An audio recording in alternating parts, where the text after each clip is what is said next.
tenemos un panel verdaderamente nutrido.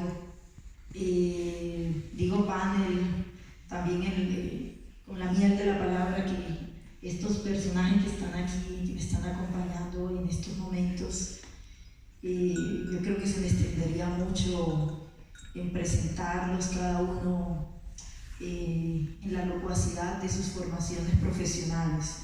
Para no hacerlo tan extensivo, cuando nos ideamos este espacio, yo pensé, me gustaría tener un escenario en que mis presentadores tuvieran una mirada inter y transdisciplinaria al fenómeno de la escritura creativa, una relación múltiple que me parece muy importante para comprender este tipo de poéticas, como lo son estas líneas que se entrelazan con filosofías ancestrales muy antiguas. Entonces, para mí es un honor tener a Tania Ganiski. Es una poeta de lujo, hay que leerla. Recién hace un chisme sobre ella. Fue nominada como Premio Nacional de Literatura por el Ministerio de Cultura. En esta ocasión, a un maestro le fue otorgado el premio, que fue Rómulo Bustos Aguirre de Cartagena. Pero Tania ha tenido muchos premios, muchos reconocimientos, pero más que nada, digamos, la relación entre nosotras fue una cosa mágica porque se dio a través de las redes sociales. Tania está haciendo un doctorado, ¿me recuerdas, Tania? En Inglaterra está finalizando un doctorado y su trabajo de avanzada en cuanto a esto es una preocupación sobre las violencias, bueno, la temática o la problemática, cómo plantea la violencia a ciertos escritores, ciertos poetas contemporáneos en Colombia. Yo fui seleccionada, qué honor, entre uno de ellos con un poema que no está en pero Bechara no les comentó, pero habrá una trilogía, entonces está en uno de esas 3 que vienen a continuación, que me va a publicar la editorial, que se llama Gramática de la Otra Edad.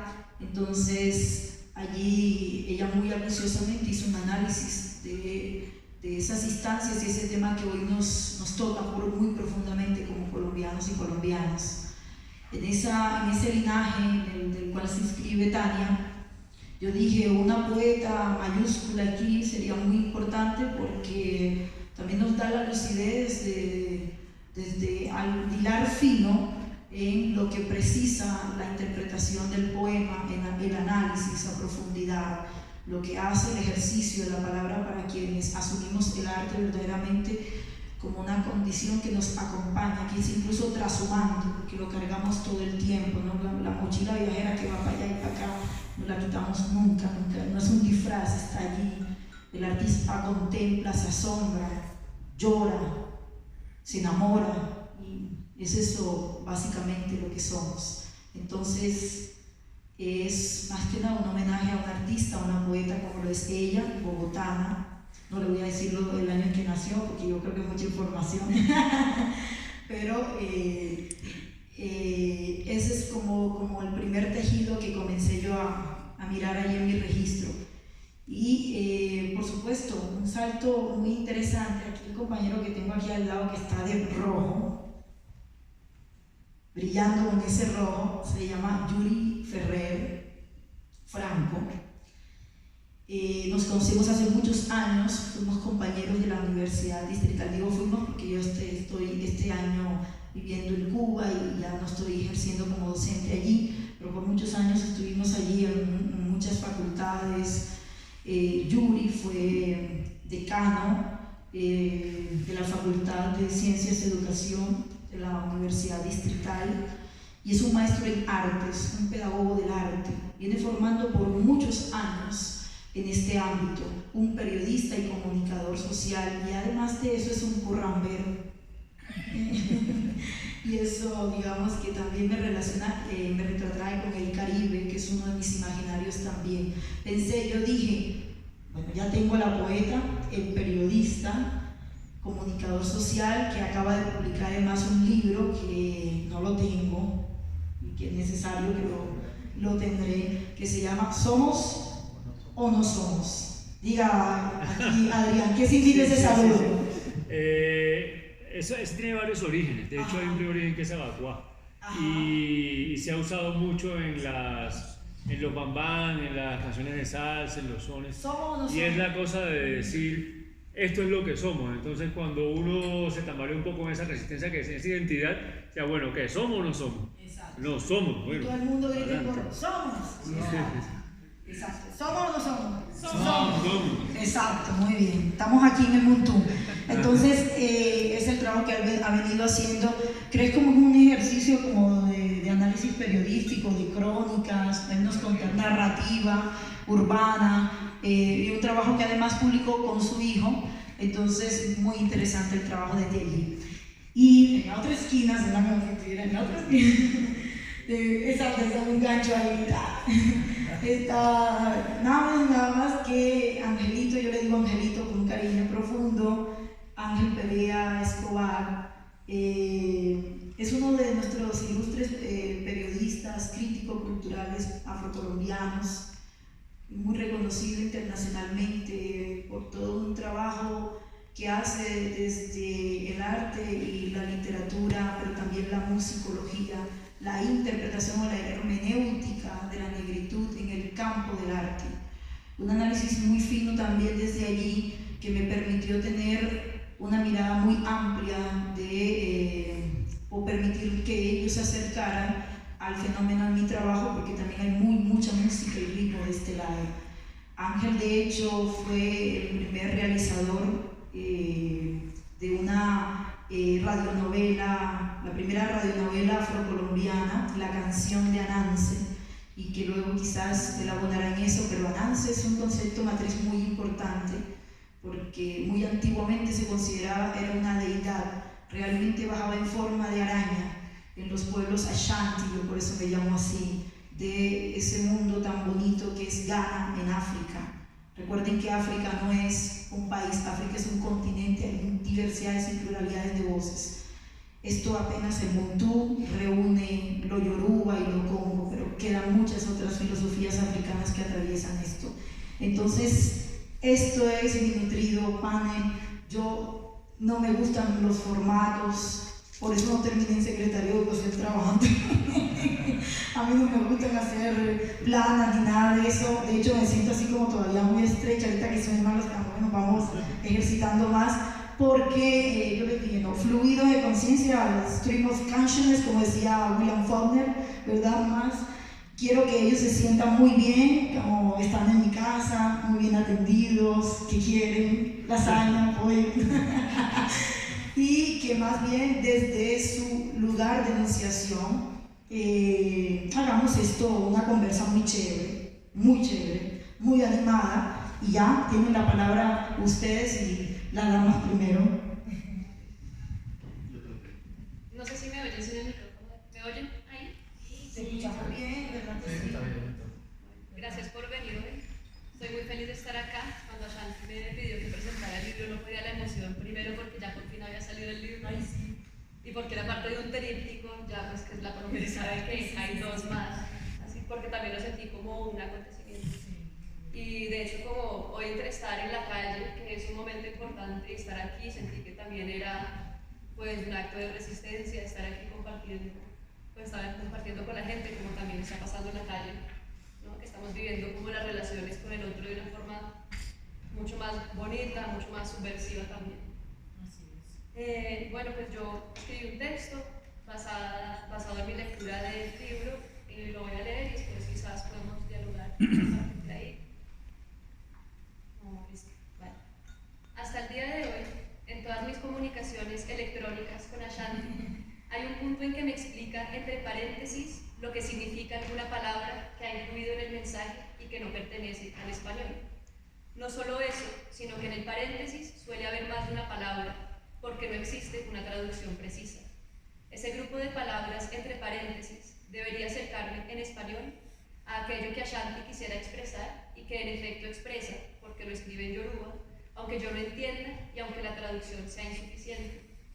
Incluso cuando me invitó a participar en el lanzamiento de este poemario y compartió conmigo el título, tuvo que incluir la traducción y explicación de un concepto, Muntu.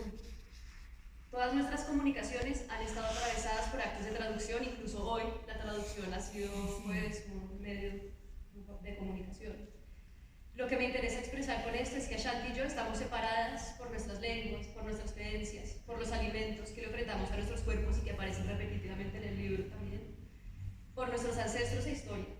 En cuanto una de las dos conecta profundamente con su imaginación y sueños, que son las vías más potentes para entrar en contacto con lo que somos, debemos aceptar la traducción como forma o vía de relación. Eso significa que podremos comunicarnos compartiendo y cruzando algunas fronteras de sentido y afectivas, pero también afirmando las fronteras, los límites y la diferencia.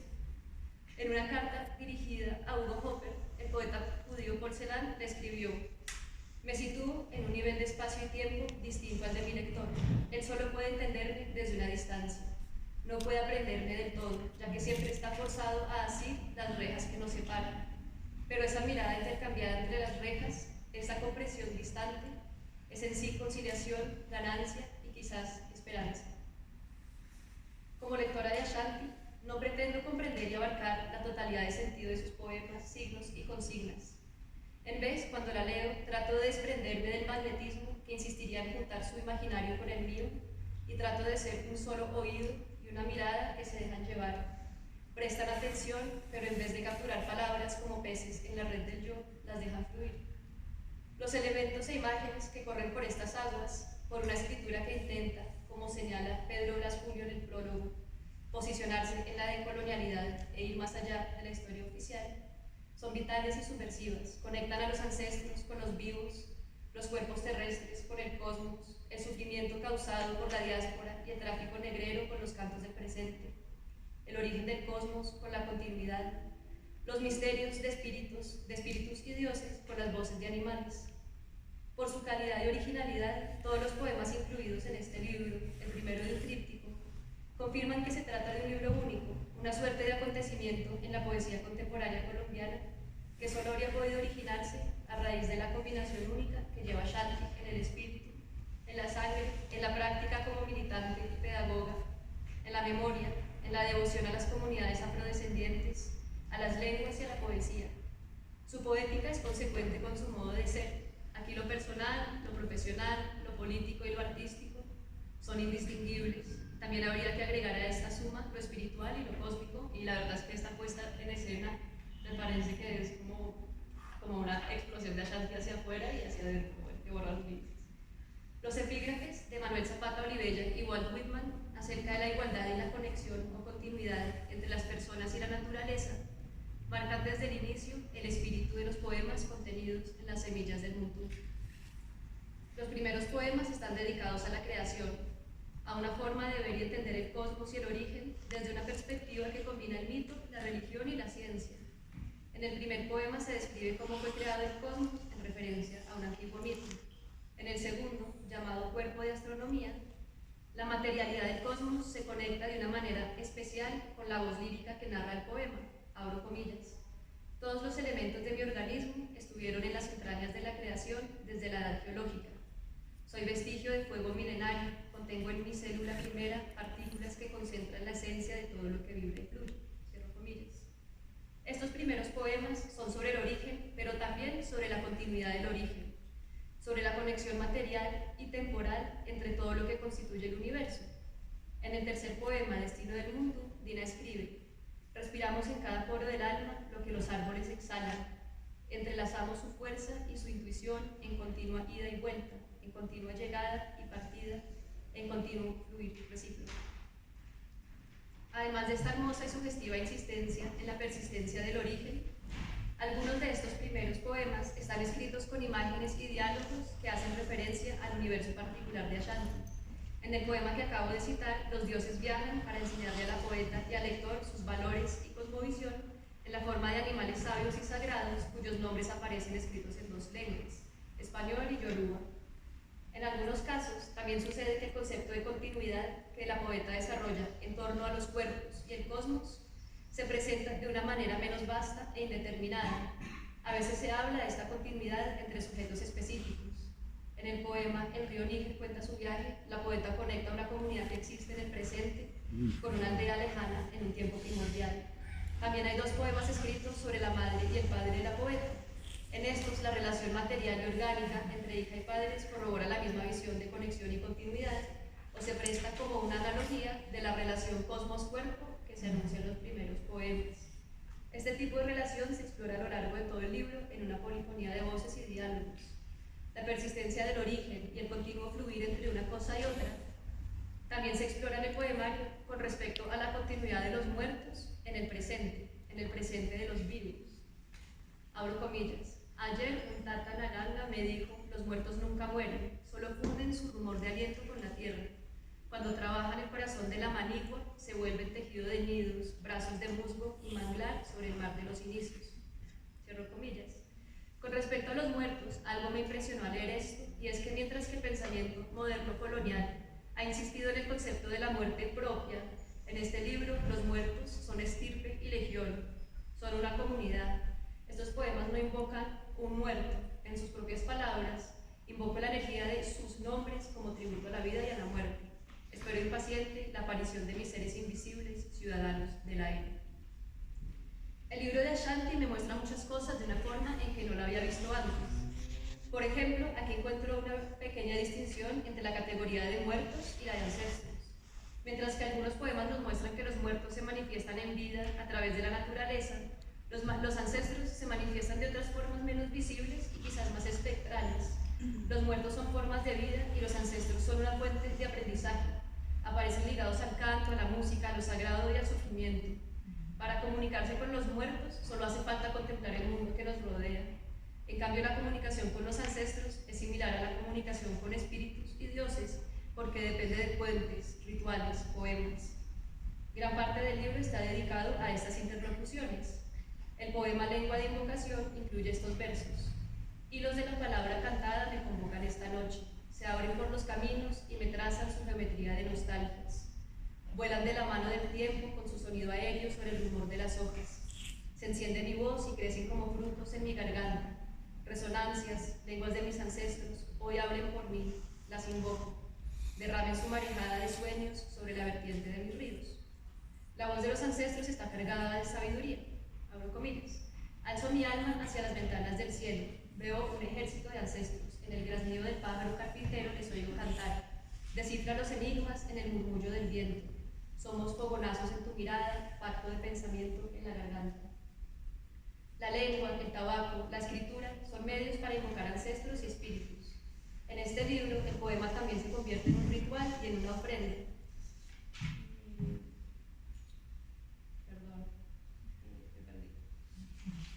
Y en una ofrenda, en una puerta abierta al otro, a cualquier otro, sea este un ser sagrado o mortal.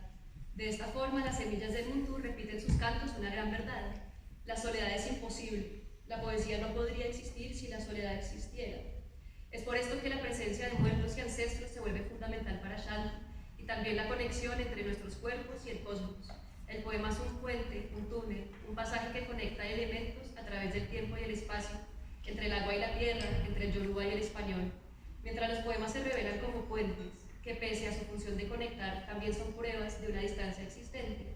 Se consolida también la poesía negra contemporánea colombiana con una multiplicidad de imágenes poéticas y técnicas líricas que nutrirán la literatura colombiana por venir.